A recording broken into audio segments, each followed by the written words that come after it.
આપણે તેને ગરીબી પોર્નોગ્રાફી કહીએ છીએ.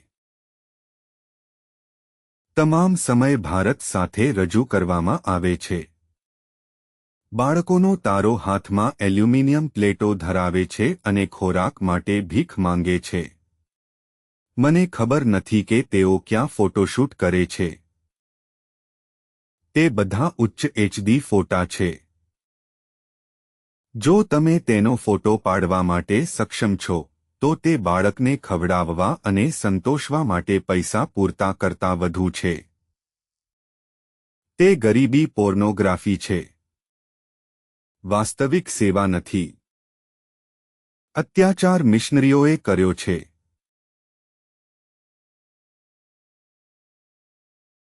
તેમના નોબેલ પુરસ્કાર માટે ભારત પર, સૌથી ધનિક અર્થતંત્ર પર તેઓ આક્રમણ કરે છે, તેમની કમર તોડી નાખે છે. અમારો વિજય થવાનું એકમાત્ર કારણ એ છે કે અમે યુદ્ધમાં ખૂબ જ ધાર્મિક હતા. બીજું કંઈ નહીં, હું તમને કહું છું. અમારી પાસે કોઈ વસ્તુની કમી નથી. એકમાત્ર વસ્તુ મારા પૂર્વજો યુદ્ધમાં પણ ખૂબ જ ધાર્મિક હતા. તેઓ રાત્રે હુમલો કરશે નહીં, તેઓ અજાણ્યા હુમલો કરશે નહીં. ખૂબ ધર્મ યુદ્ધમાં પણ. નહીંતર અમે ક્યારેય મંજૂરી આપી ન હોત. નહીંતર ક્યારેય નહીં. રણની જમીન ફેલો જીતી શકે છે. સમૃદ્ધ, ફળદ્રુપ, ઔદ્યોગિક સંસ્કૃતિ. અમારી એક જ ખામી હતી, અમે પણ સેના હતા. વિચારો. તમે વહન કરો.